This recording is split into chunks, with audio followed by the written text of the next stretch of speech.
This is Angat River. Palabas tayo ng Manila Bay and then we'll be exploring Pugat, Tigbawan, Aroma Beach and then Pamanawan sa Malolos. Lahat ito pag high tide, baha. Mga 1 metro daw. Kesa may mga bahay dito. Pati daw sa loob ng bahay pinapasok. Swimming pa sa, this used to be an old beach. Beach resort. Where's yung swimming, oh?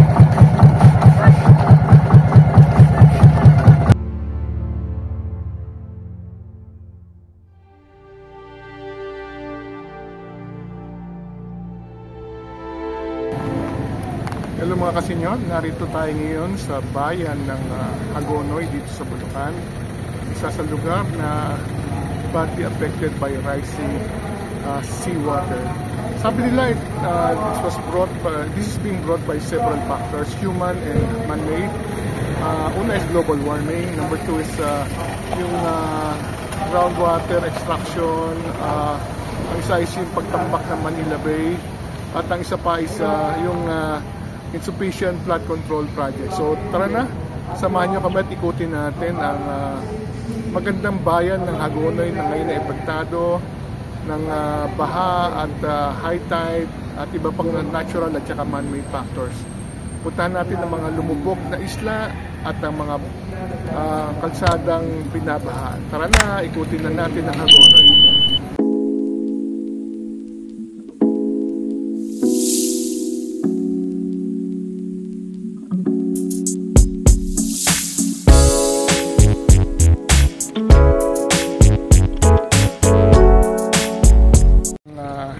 Malaking tulay ang tawag nila, but this is actually Angat River.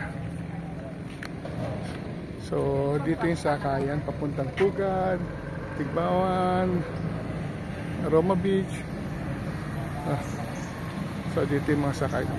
So ito, nakasakay na tayo ng bangka at tayo mag-explore ng dito palabas tayo. This is Angat River. Palabas tayo ng Manila Bay and then we'll be exploring Pugat, Tigbawan, Aroma Beach, and then Pamanawan sa Malolos.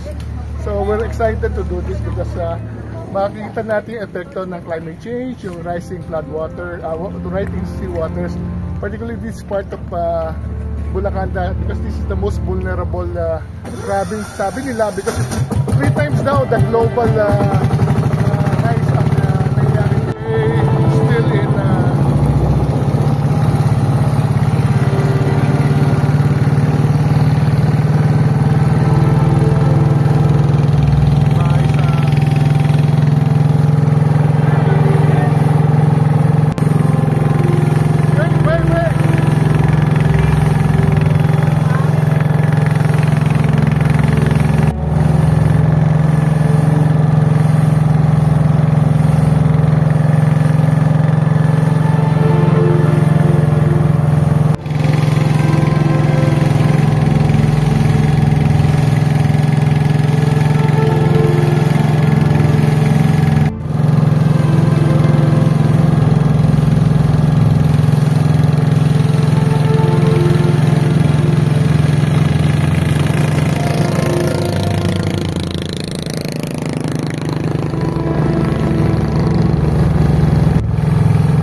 Tingnan natin kung ano meron sa pugat. Kung paano siya lumulubog.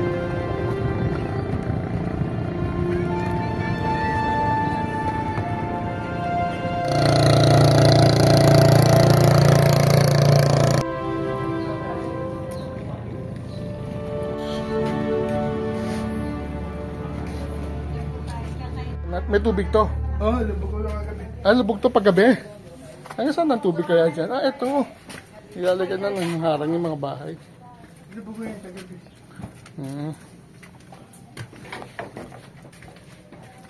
Sanay na sila. Punta tayo sa barangay.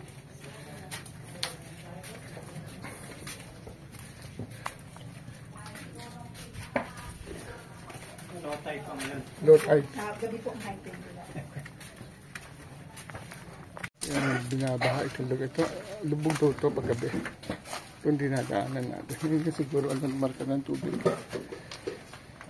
Pag high tide.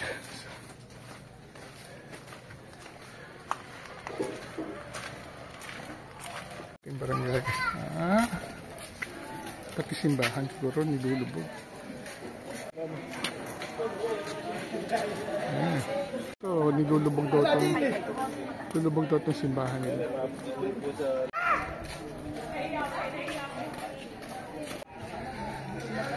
Hinaharangan na nila. Pero makita mo, binabaha siya.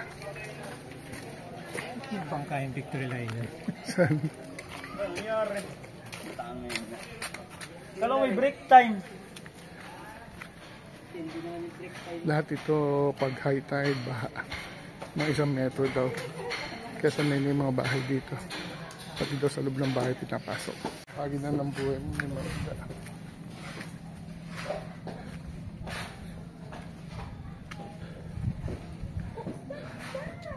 So yan ang naging bahagi na siya ng dagat.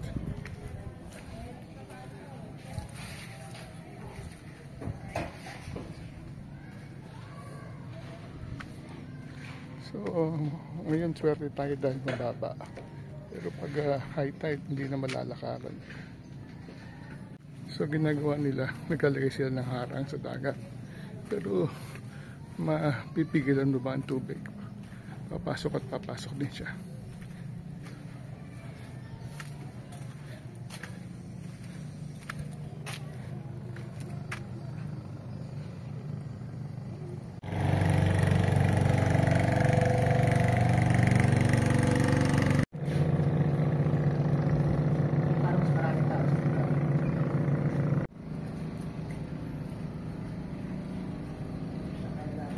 Ganda.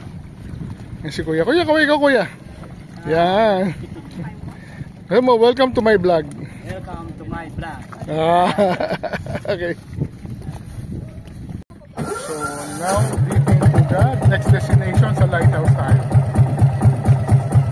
Ano na naman Lighthouse.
So nandito tayo sa may lighthouse.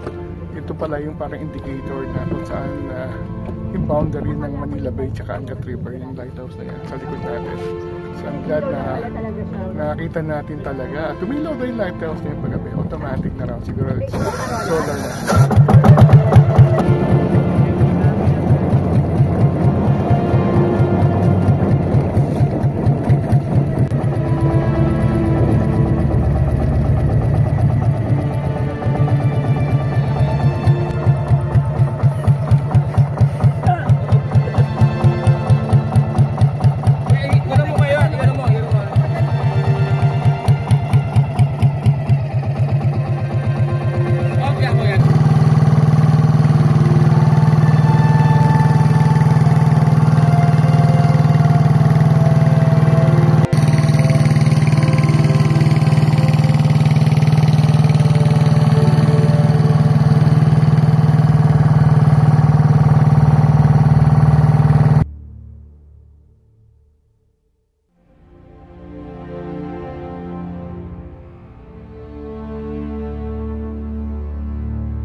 Imagine mo, puro buhangin to nung araw. Ha? Hello!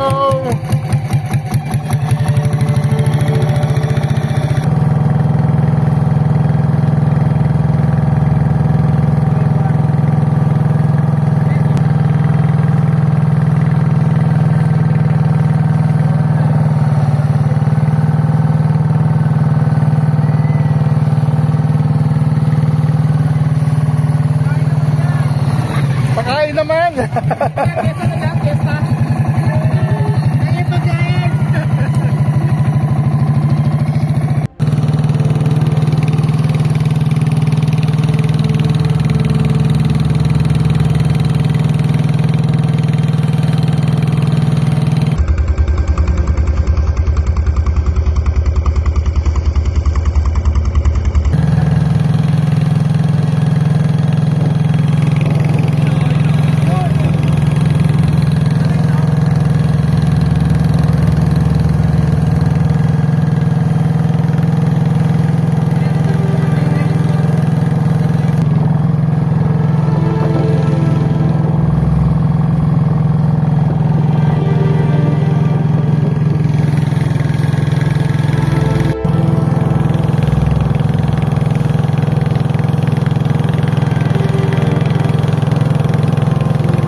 So, dumating tayo ng Pamarawan. At tayo mamamasyal.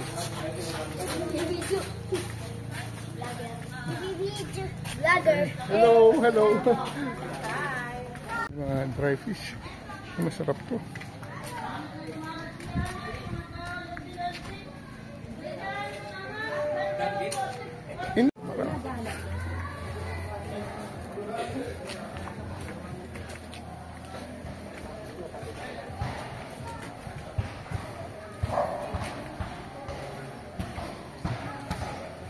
There's the man. Another place na binabaha. Yung school na to. Isawo. Surprise isawo. Ano kinain? Kuya, ano gusto mo? Isaw. Isaw. Yung rito po, merong batter. Hindi po ihaw. Yan, itong lugar na ito, binabaha din. Yan lang. Yung mga traces pa ng baha. Ito pa na ako. Natambakan na lang nila. Pinatataas. Pero ito yung skulahan ngayon. Mga yung bintana. Oh.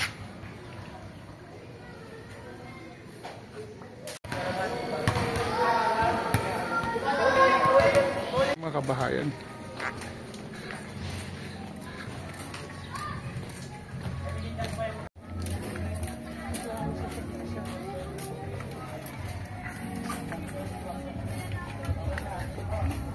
Magkatulog na binabaha. Yan, na dry fish.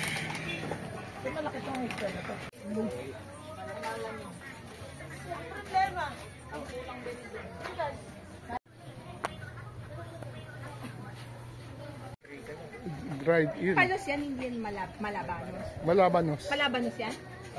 Palos. Ano pagkakaiba ng kuya? Kulay. Kulay yung malaban. Paano tutugan pagka-dry? Papirito. Adobong tuyo. Yung iba naman.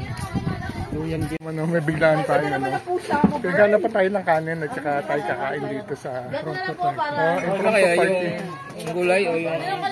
Sorry, abala ko. Kaya kung gusto So, nyo bakit meron tayong ginataang gulay tsaka ano. Giniling. At ayan, naghanap pa ng mga kanin sa kapitbahay at tayo para na makakain. Dalawang bahay ang Napaka naman dito, napaka hospitable ng mga taga ano lugar to? Pamarawan. Pamarawan dito sa ano. So yan, kumakain na tayo sa Pamarawan. At tayo'y pa ng isang gulay doon. ayun pa isang gulay. Ayun. Ito, isa pang gulay. Yes! It's eating time. So, ang babait ng mga taga Pamarawan. Kumain tayo, libre yung kanin. Binayaran lang natin yung ulam. 155, ang dami. And then yung kanin libre na. May libre pang tubig. At siyempre bumili tayo ng napakasarap na turon. 10 pesos. Kakainin natin mamaya. Wala lang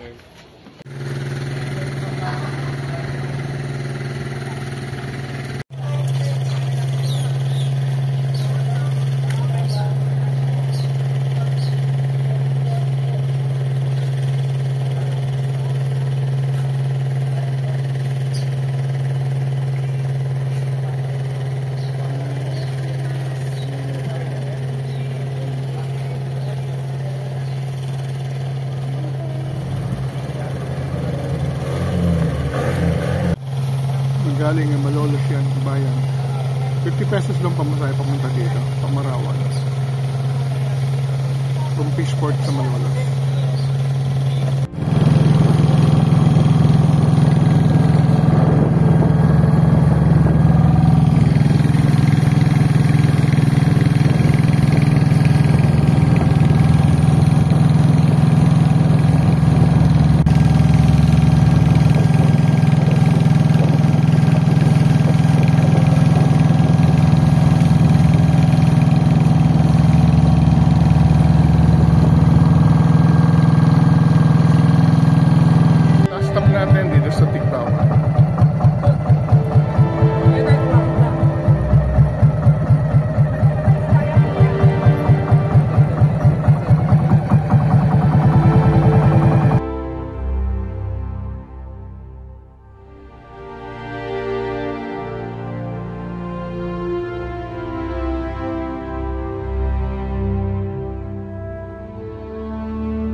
Ito ang pinibilad na alamang.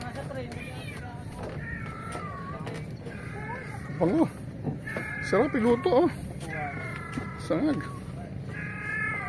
Alamang. Kasi lalaglag, parang buhay sila o nalalaglag. Saan dinadala yan? Sa palengke? Isang export.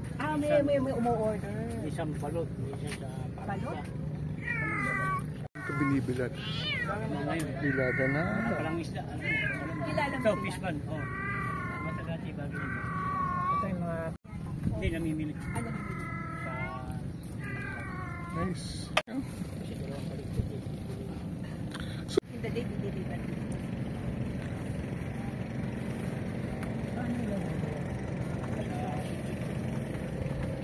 Dito rin?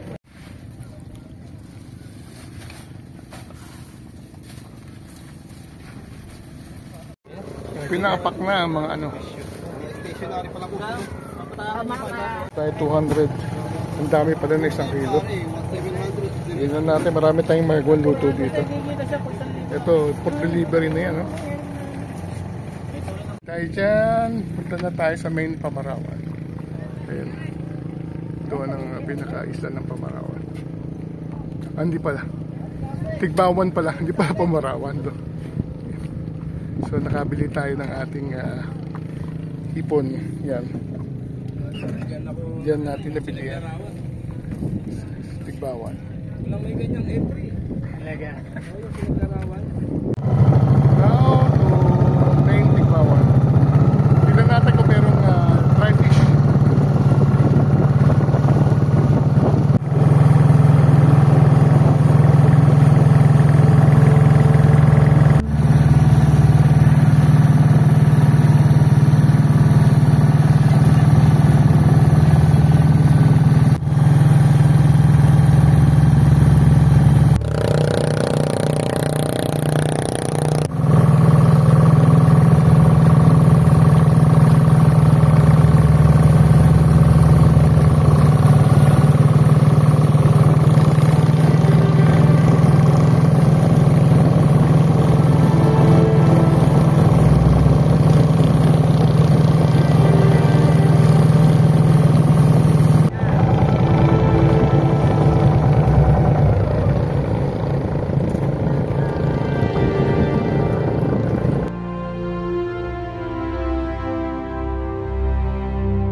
Nagkakapil, nagpipili. Ay, maganda na rin.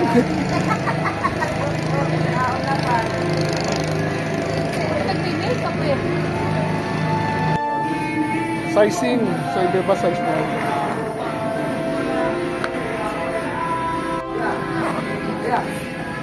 May sariling kalendaryo sa Hagonoy.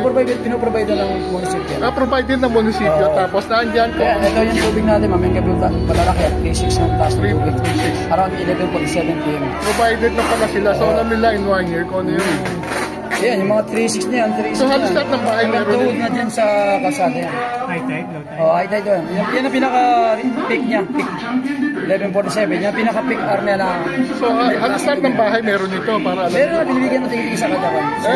Modern nga eh, yung asul at saka itim na kalendar. Oo. Calendar provided by the local government of Hagonoy na nakalagay lahat ng ano, ng level ng sugar. First ulit ang kain natin, nakabili tayo ng tiyo. 150 per kilo. Meron pang nakabili kilo na naman.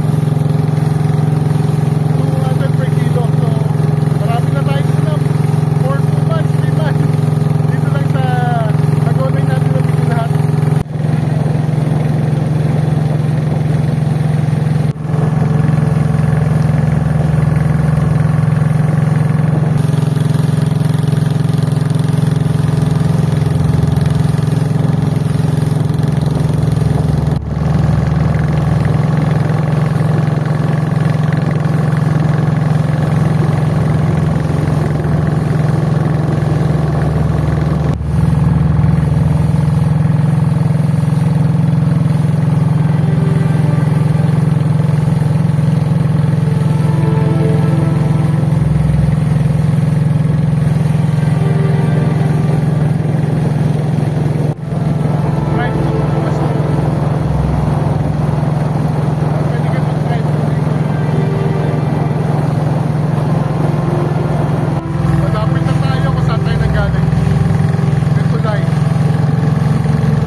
back where we started.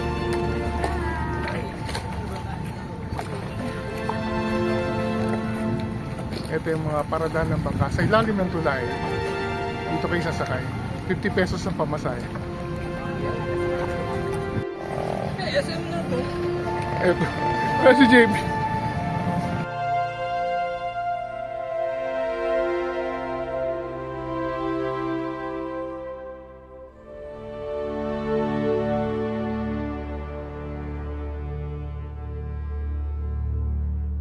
Hello mga kasenyor, narito na tayo sa ating place dito sa may Manila Bay sa likod.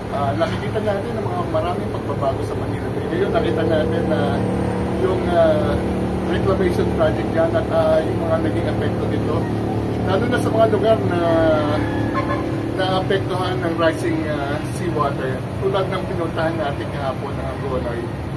Madali lang naman puntahan pala ang Hagonoy sa bago tayo nakarating doon na sumakay lang tayo ng LRT2 papuntang Cubao. Cubao, naglakad lang tayo sa stasyon ng Baliwag.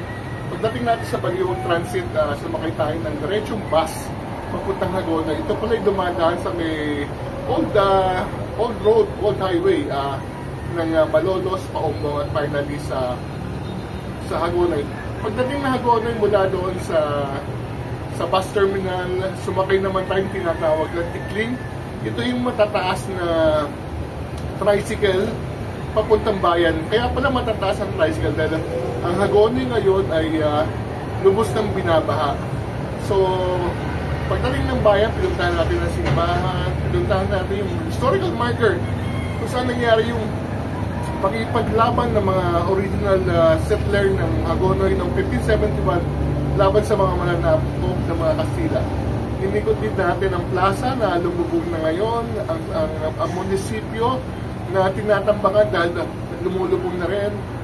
Nakita natin yung dating terminal ng Baliwag Transit. Umikot din tayo sa bayan na nakita natin ang mga gandang mansyon. Yung White House, yung Raimundo House, yung Sebastian House yata. Na ngayon ay nanganganib na masira dahil sa baha. So it seems na very important ang preservation ng mga bagay nito, kaso hindi natin magpipigilan ng epekto ng nangyayari sa Hagonoy. Ang sabi nila, this is caused by rising flood waters brought about by several factors. Siyempre na yan na yung climate change na alam natin nangyayari na sa buong mundo hindi tumataas ang tubig, pero ang sabi nila 3 times daw yung nangyayari sa Bulacan, particularly sa Hagonoy. Nandiyan din yung mga natural causes, yung mga nangyayaring yung reclamation area na ginagawa na tulad sa likod natin at na marami rin reclamation nangyayari sa may Bulacan, yung particularly yung pagtatayo ng bagong airport. Nandun yung groundwater extraction, yung pagkuha ng tubig sa ilalim ng lupa na talagang nagpapalubog din ng ibang lugar. So mula sa Hagonoy, pupunta naman tayo sa may riverside, sa may Angat River, at sumakay tayo ng boat para ikutin ang ilan sa mga isla na lumulubog sa Hagonoy. Una natin pinuntahan ng Pugat Island na nasa dulo. Ito yung island na isa sa talagang vulnerable sa pagtaas ng tubig. Nalaman natin sa mga lokal na sanay na sila sa magkaroon ng tubig na hanggang bewang sa loob ng bahay nila. Pumunta rin tayo doon sa tinatawag nilang dating pasyalan ng mga taga Bulacan. Ito ang tinatawag na Aroma Beach na ngayon ay lumubog na. Dati daw nung araw, ito yung paboritong pasyalan dahil maraming punong aroma, pero ngayon wala na siya. Pero may mga tao pa rin pumupunta para enjoy yung tubig kahit na nakalutang na yung beach. Pinuntan rin natin yung lumang parola sa pinakadulo ng Angat River. Pupunta din tayo sa Pamarawan. Ito sa may Malolos na at ganoon din ang istorya ng mga taga roon. Sanay na sila na ang kanilang lugar ay hindi lumulubog at nilalamon ng dagat. Ang huli natin pinuntahan ay ang Tigbawan sa may Hagonoy. Nakapagkita natin yung mga small businessman nagagawa ng alamang, dry alamang at saka mga tuyo. At ang kwento nila sa atin, yung pangumuha ng mga fish products around Bulacan ay medyo unti-unti nang humihina at sila ay kailangan pumunta pa ng Cavite at saka ng Bataan para mamili ng kanilang produkto. Ilan lang ito sa mga nagiging epekto ng pagbabago dahil sa climate change at saka sa mga natural causes tulad ng groundwater extraction at saka reclamation. So, binabanggit na baka daw pwedeng gamitin ng flood control para maiwasan. Sa tingin ko, hindi nakakayanin ng mga flood control projects. Kahit ang sinasabi, Bulacan ay isa sa pinakamalaking nakaka-receive ng flood control projects, pero very useless na lang yung gagamitin flood control dahil ito ay gawa ng natural at saka man-made causes. Mahirap ng pigilan, baka pwede pa kung tayo ay lahat ay tutulong para iwasan ang carbon monoxide emission, ma-neutralize natin ang carbon by 2050. Baka sakali unti-unting bumaba ang tubig at na maisalba natin ang mga lugar tulad ng Hagonoy, Malolos, Anumpit na ngayon ay binabaha na. Sana sa ating pagtutulungan para maprotektahan ang ating environment, matulungan natin ang mga bayan na tulad na ito na hindi na mag-suffer sa perennial na baha dulot ng pagtaas ng tubig. With that, maraming salamat. Ibang adventure ang ginawa natin. So, kailangan natin ng tulong ng lahat para mapangalagaan ang ating kalikasan. With that, maraming salamat sa panonood. Travel One Loken. Until our next vlog. See you soon.